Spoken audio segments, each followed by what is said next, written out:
Bonjour les amis, heureux de vous retrouver pour cette nouvelle Actu du Geek. Alors on va parler de quoi dans cette vidéo? Alors vous avez vu à ma voix, petit à petit je me rétablis, mais c'est quand même assez doucement, bon, pour ceux qui suivent mes péripéties de vidéo en vidéo. Alors on va parler de Netflix, bien entendu, de Shark. Alors on a vu qu'effectivement il y aurait peut-être une potentielle association avec Sony, et bien je vais dire pourquoi, et peut-être que c'est plus Sony finalement que Netflix qui est intéressé par cette association, même si Netflix est très intéressé bien entendu. On va parler encore de Sony, et oui, Sony, la PS5, une nouvelle PS5 digitale, 300 grammes de moins, je vais donner mon avis dessus, je vais faire des hypothèses qui pourraient peut-être être fausses, ou peut-être vraies, on verra. Je vais également parler encore de RTX 4000, vous savez, Nvidia Ada Lovelace. Je vais donner un peu des compléments d'informations rapides, puisque j'ai eu des discussions effectivement avec des abonnés. Mais rassurez-vous, ça consommera quand même beaucoup plus d'après moi qu'une RTX 3090. Je parle de la future RTX 4090. On va également parler pour finir de Nintendo. Et oui, Nintendo qui ont fait des démentis et c'est assez intéressant, faut-il les croire? Eh bien écoutez, on va en parler ensemble. A tout de suite.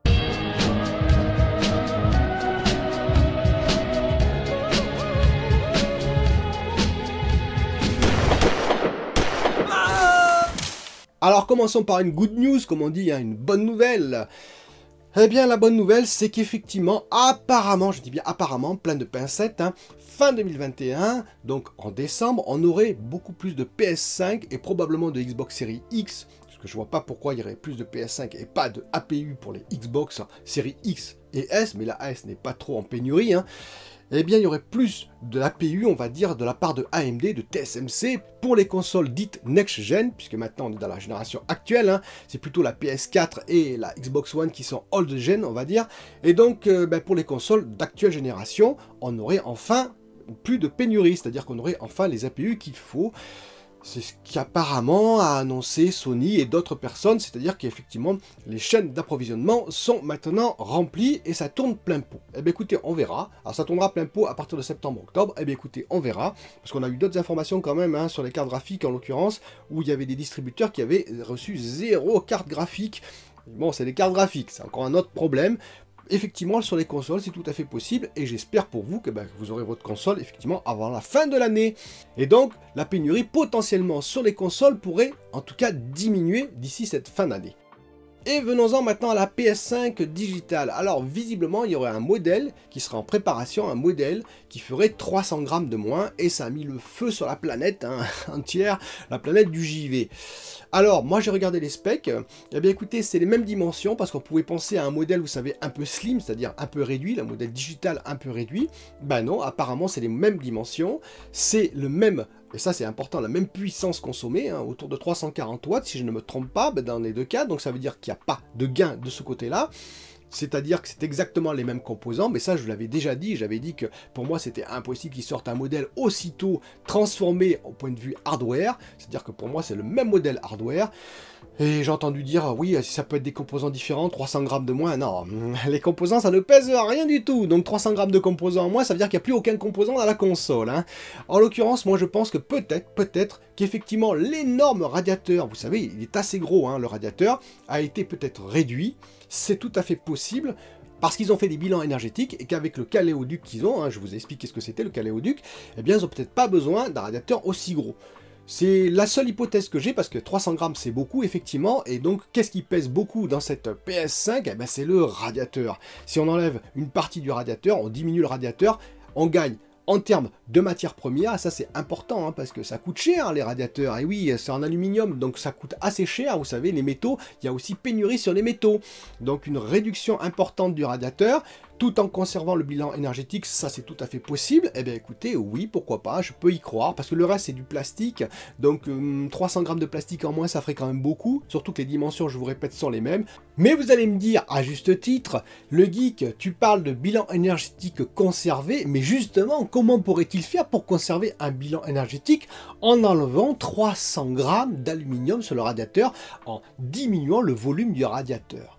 Eh bien, il y a une autre information qui est arrivée, vous le savez, j'en avais parlé également comme quoi AMD chez TSMC passerait en 7 nanomètres leur APU et peut-être même leur GPU, on ne sait pas trop, il faudra voir, c'est-à-dire toute leur gamme finalement passerait de 7 nanomètres optimisés en 6 nanomètres optimisés chez TSMC. Ça veut dire quoi? Ça veut dire que grosso modo, vous gagnerez 12-13% en termes de volume sur les APU, PS5 en tout cas, peut-être Xbox Series X, je ne vois pas pourquoi ce ne serait pas le cas également sur la Xbox Series X, c'est-à-dire que pour le même nombre de transistors, vous auriez déjà plus de puces par plaque, je vous en ai parlé de ça aussi, ce qui confirmerait également la première nouvelle, comme quoi eh bien, la pénurie diminuerait, puisque effectivement, par plaquette de silicium, vous auriez plus de puces, diminution de la puce, de la taille de la puce, par le passage de 7 nanomètres en 6 nanomètres, donc la puce est plus petite, pour le même nombre de transistors, pour le même design, pour les mêmes fonctionnalités, pour la même fréquence. Donc plus de puces par plaquette, donc un peu moins de pénurie, et en plus, diminution de la consommation, comme vous le savez, je vous l'ai expliqué, diminution du process égale, pour transistor égale, fréquence égale, diminution de la consommation. Une diminution peut-être de 5, 6, 7%, ce n'est pas grand-chose, oui, mais ça suffit à justifier une diminution du volume du radiateur, un gros poids massif d'aluminium, un gros volume massif d'aluminium, eh bien, en enlevant 300 grammes, on arriverait au même bilan énergétique. Or, vous avez vu le cours de l'aluminium, je crois que c'est 2500 $ la tonne, donc 1 kg d'aluminium, c'est 2,5 $ en l'occurrence, pour 1 kg d'aluminium. Or, c'est non manufacturé, donc imaginez en plus manufacturé, eh bien Sony, avec ses 300 grammes en moins, pourrait peut-être gagner 3-4 $ par PlayStation. 10 millions de PlayStation vendus dans l'année de plus, eh bien ça ferait 40 millions de dollars de gagner. Ben écoutez, c'est toujours une économie qui est toujours intéressante pour quelques constructeurs que ce soit. C'est une hypothèse bien entendu, mais pour cette diminution de poids, je ne vois que ça comme logique, c'est-à-dire un nouvel APU effectivement en 6 nanomètres qui permettrait une diminution de la consommation de quelques pourcents, qui permettrait cette réduction de volume du radiateur. Petite note sur les RTX 4000 Nvidia. Et oui, RTX 4000 Nvidia, donc vous avez vu, hein, j'ai fait une émission là-dessus en disant que c'était pas possible de sortir une RTX 4090 x2 en puissance vis-à-vis de la RTX 3090, ça allait coûter en bilan énergétique énormément, c'est-à-dire qu'on allait être à plus de 400 watts. Donc certains m'ont dit, oui mais attention, l'architecture fait gagner quand même pas mal, c'est-à-dire que l'architecture Ada Lovelace qui va arriver, potentiellement par rapport à l'architecture Ampère, va permettre de rajouter, comme je vous ai expliqué, du hardware, des transistors en plus qui vont faire des fonctionnalités supplémentaires qui étaient faites par exemple avant en soft. Et donc on économise beaucoup en énergie quand on transforme le soft en hard, parce qu'on fait beaucoup moins de cycle d'horloge, et donc c'est pris en charge par des transistors, et donc on consomme moins. Effectivement, c'est vrai, on peut consommer effectivement 20%, 30% de moins. Ceci dit, en refaisant le calcul, vous pouvez le faire comme vous voulez, vous pouvez tourner comme vous voulez, si, et je dis bien si, ils veulent vraiment 2 fois plus de puissance par rapport à une 3090, c'est-à-dire qu'une 4090 Ada Lovelace qui va arriver en fin 2022, début 2023, serait l'équivalent donc de 2 3090 côte à côte, eh bien écoutez, il n'y a pas à tourner, ça coûtera au minimum 380-400 watts pour moi, et ce sera un minimum. Et donc je vous dis toujours non, et je suis désolé, si on est toujours dans la perpétuelle augmentation, même si c'est 20, 30 watts, 40 watts à chaque fois, c'est bien dommage. Ils auraient très bien pu tirer un tout petit peu moins de puissance, vous voyez, pas énormément, mais un peu moins de puissance pour arriver au maximum, aller à 350 watts pour ce haut de gamme Nvidia et être l'équivalent de la RTX 3090 qui consomme déjà beaucoup. Et ainsi, on aurait pu dire, ok, on a la même chose qu'avant, mais avec une puissance de 1,6, 1,7 fois supérieure, ce qui serait déjà pas mal. Voilà, dites-moi ce que vous en pensez, toujours en commentaire, mais c'était un petit rectificatif, effectivement, quand on change d'architecture, on va gagner également en termes de consommation. Et maintenant, on va parler de Netflix Shark, le requin, et oui. Vous avez vu que Netflix s'intéresse aux jeux vidéo, eh ben oui, c'est pas étonnant, hein, je vous l'ai expliqué, hein, tous les gros acteurs du monde du multimédia s'intéressent aux jeux vidéo, puisque c'est le multimédia qui rapporte le plus au monde, je l'ai déjà dit maintes fois.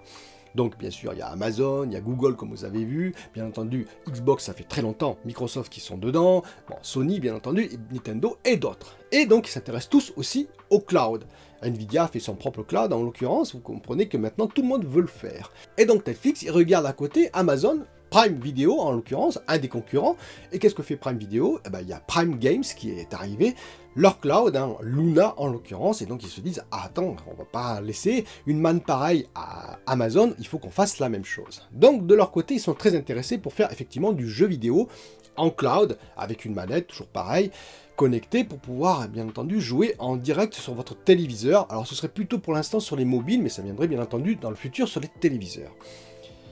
Mais je me dis qu'il y a une association visiblement avec Sony, hein, puisqu'on a vu des images avec Ghost of Tsushima et puis une DualSense, donc potentiellement ce serait avec des jeux Sony, c'est-à-dire peut-être une association avec directement Sony, PlayStation, et je me dis que ça pourrait intéresser également beaucoup Sony. Pourquoi? Parce que Sony, le cloud, ils sont pas encore trop dedans. C'est pas encore leur fer de lance, on va dire, chez Sony. Or, Sony, ils sont comme tout le monde, ils voient quand même la manne potentielle qu'il va y avoir, et surtout, Sony voit les changements futurs potentiels qui vont arriver, c'est-à-dire en 2025, 2027, 2030, il y aura beaucoup plus de cloud, c'est-à-dire que le cloud va devenir en termes de rémunération le numéro 1 dans le monde du jeu vidéo, peut-être en 2030, 2035.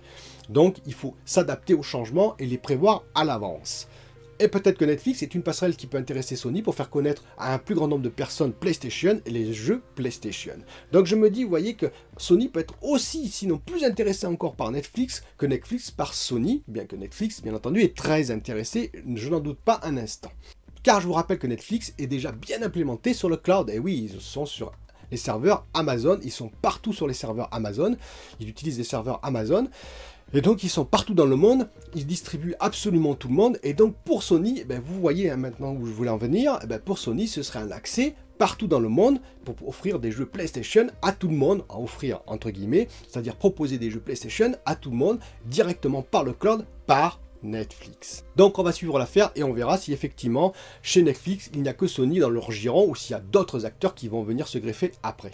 Parlons rapidement de Nintendo. Alors Nintendo a fait un communiqué pour expliquer deux choses, pour expliquer que Bloomberg, quand il disait qu'il y avait une hausse des profits sur cette nouvelle Switch OLED, parce qu'il y avait, vous savez, Bloomberg a dit que ça coûterait à peu près 10 € de composants et que ça ferait donc sur ces 50 € en plus, forcément Nintendo allait se faire une marge en plus. Eh bien déjà Nintendo a dit non, ce n'est pas vrai. Oui, enfin j'ai du mal à y croire, je vais vous expliquer pourquoi. Et ensuite ils ont précisé que effectivement il n'y avait pas de nouvelle console en vue. Alors ça m'a fait beaucoup sourire parce que je me suis fait avoir une fois avec Nintendo, je ne veux pas me faire avoir deux fois, surtout que c'était 3 semaines avant, le président disait non, il n'y aura pas de nouvelle console, 3 semaines après on a vu la Switch OLED arriver.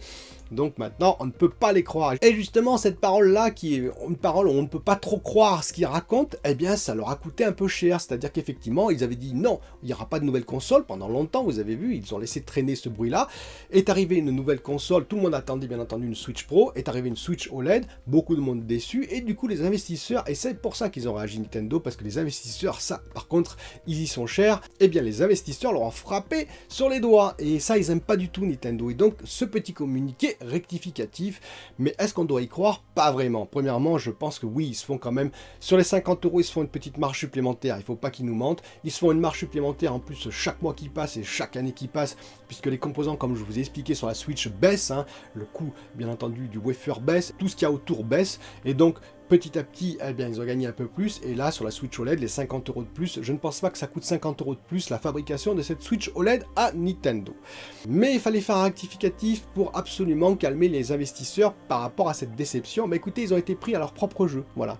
Raconter des choses et faire le contraire, eh bien, à un moment donné, vous faites taper sur les doigts, eh bien, je vais pas les plaindre, entre guillemets, c'est-à-dire dire, non, il n'y a pas de nouveauté, il n'y a pas de console, il n'y a rien du tout, et puis 3 semaines après sortir une console, eh ben c'est un mensonge quelque part, je suis désolé de le dire, et donc voilà, ils se sont fait un peu rattraper par les investisseurs. Et donc, faut-il les croire pour la suite? Eh bien, écoutez, pour moi, je l'ai dit, pour moi, je pense, mais je peux me tromper avec Nintendo, je pense qu'effectivement, il n'y aura peut-être pas de nouvelle console, pas de nouvelle Switch Pro, mais qu'il y aura plutôt en 2023-2024 une nouvelle console tout court, qui ne sera pas une Switch, qui sera une autre console, un autre modèle, qui sera peut-être proche d'ailleurs de la Switch, c'est-à-dire un modèle dockable, ça j'en suis à peu près persuadé, c'est-à-dire ils vont continuer sur cette ligne, mais qui sera bien plus puissante, la console en question, qui peut-être d'ailleurs sera compatible, enfin qui sera une rétrocompatibilité avec les jeux Switch, ça serait tout à fait intéressant et possible, mais qui sera plus puissante et qui portera un autre nom. On verra dans 2023-2024, voire en 2022 s'ils sortent par contre une Switch Pro, et donc s'ils me donnent tort. Dites-moi en commentaire ce que vous en pensez, mais bon, tout ce que dit Nintendo maintenant, je le prends avec beaucoup de pincettes. A très bientôt pour une nouvelle vidéo. Salut la bande de nazes!